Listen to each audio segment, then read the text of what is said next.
ঘন্টা আগে মোটরসাইকেলটা তেল নিয়ে গেল, আমার কাছে টাঙ্কি ফুল। 2 ঘন্টা পরে উনি আইসে আবার বলতেছে ভাই 2 ঘন্টার মধ্যে টাঙ্কি ফুল তেল খরচ করা তো দূরে থাক, 5 লিটার তেল খরচ করা সম্ভব না। তো এগুলা কিসের লক্ষণ? 15-20% যে আপনার অবৈধ, এই যে পাবলিকলি তেল নিয়ে বাড়িতে নিয়ে খালি করে আবার আসে, এইটা অবৈধ, এটা বৈধ না।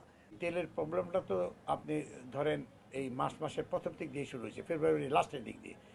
এখন গভর্নমেন্টের যে সক্ষমতা আছে, স্টোরেজ সক্ষমতা, আমদানির সক্ষমতা, গভর্নমেন্ট আপ্রাণ চেষ্টা করতেছে আমদানি বিভিন্ন চ্যানেল থেকে আমদানি করতে, এবং অলরেডি এই পর্যন্ত 13-14টা জাহাজ ভিড়ে গেছে। গভর্নমেন্টের কাছে গভর্নমেন্ট স্টেটমেন্ট দিচ্ছেন পাবলিকলি যে পর্যাপ্ত তেল আছে, তেলের কোনো শর্টেজ নাই। আমি ধরে নিলাম এই কথা ঠিক, আর এবং বাস্তবতাই এইটা। কিন্তু পাবলিকের যে ডিমান্ড, এই ডিমান্ডটা, চাহিদা বলতে আমরা কি বোঝাই? আমার আজকে যা আমি খরচ করব, সর্বোচ্চ কালকে যা খরচ করবো, এই দুইটা মিলে আমার যে চাহিদা, এই তেলটা আমি সংগ্রহ করতে পারি। কিন্তু ভাই পাবলিকের যার দরকার 2 দিনে 4 লিটার 5 লিটার, উনি চাচ্ছে 20 লিটার। যার প্রাইভেট কারের দরকার 10 লিটার 15 লিটার 20 লিটার, উনি চাচ্ছে 50 লিটার টাঙ্কি ফুল। এই চাহিদা আমিও মিটাতে পারবো না, বাংলাদেশ সরকারও মিটাতে পারবে না, পৃথিবীর কোনো সরকার মিটাতে পারবে না। এখন এই যে প্যানিক বাইং, এই প্যানিক বাইংটা যে সৃষ্টি হয়েছে, এই প্যানিক বাইং সৃষ্টিটা যে হইলো, কি কারণ হইলো? এটার বিভিন্ন কিছু কারণ আছে। কিছুটা গভর্নমেন্টের মিসম্যানেজমেন্ট ছিল, আর কিছুটা অপপ্রচার ছিল। সেই অপপ্রচারটা যেখান থেকে হোক, এটা হয়েছে। হওয়ার ফলে যে অবস্থা রয়েছে, এটাকে সামাল দেওয়ার জন্য সরকার রেশনিং করছেন। পৃথিবীর বহু দেশে এখন রেশনিং চলতেছে তেলের উপরে, রেশনিং করছেন। কিন্তু রেশনিংয়ের পর্যায়টা, পরিমাণটা, ওনারা মোটরসাইকেলে করছিলেন 2 লিটার, প্রাইভেট কারে করেছিলেন 10 লিটার। আমি মনে করি এইটা যুক্তিযুক্ত ছিল না। ওনারা পরে গিয়ে রাইডারদের জন্য 5 লিটার করলেন, কিন্তু সেইটার মধ্যে শর্ত দিলেন, আবার সেই শর্তও সব শিথিল করে দিলেন।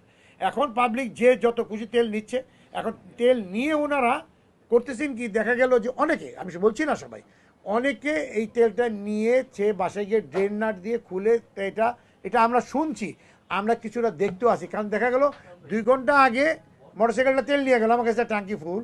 2 ঘন্টা পরে উনি আইসে আবার বলতেছে ভাই 2 ঘন্টার মধ্যে টাঙ্কি ফুল তেল খরচ করা তো দূরে থাক, 5 লিটার তেল খরচ করা সম্ভব না। তো এগুলা কিসের লক্ষণ? তো এই যে স্টোরেজ ক্যাপাসিটি যার যা আছে তার বাইরে নিয়ে স্টোরেজ করা, এইটা কিন্তু ঠিক হচ্ছে না। অথচ সমস্ত দোষগুলো পেট্রোল পাম্প মালিকদের উপরে পড়ছে।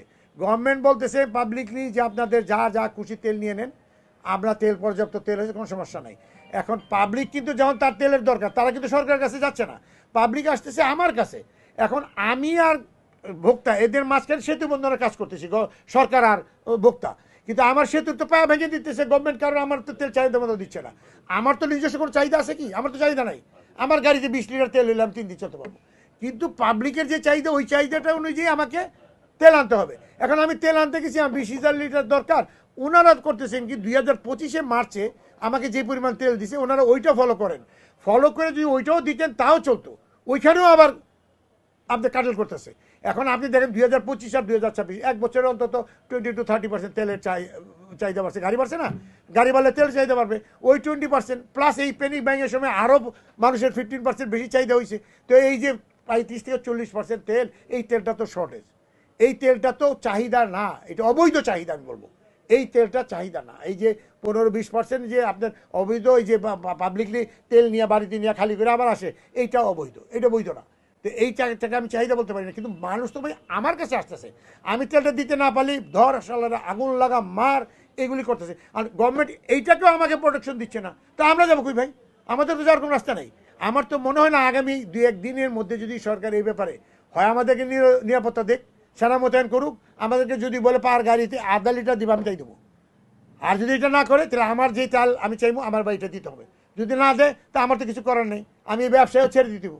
আমি এটা বলছি না আমি ধর্মঘট করব, আমি বলছি না আমি তেল উত্তোলন করবো না, কিন্তু আমাকে তো আমার জীবন আর আমার মাল এটা দুটো সেভ করতে হবে, আমার স্টাফ সেভ করতে হবে।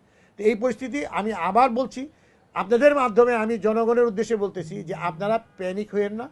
তেল যেহেতু বলতেছেন সরকারের কাছে আসে, সরকার বলতেছে, তো ওনারা যেভাবে দেয় আপনারা সেভাবে নেন।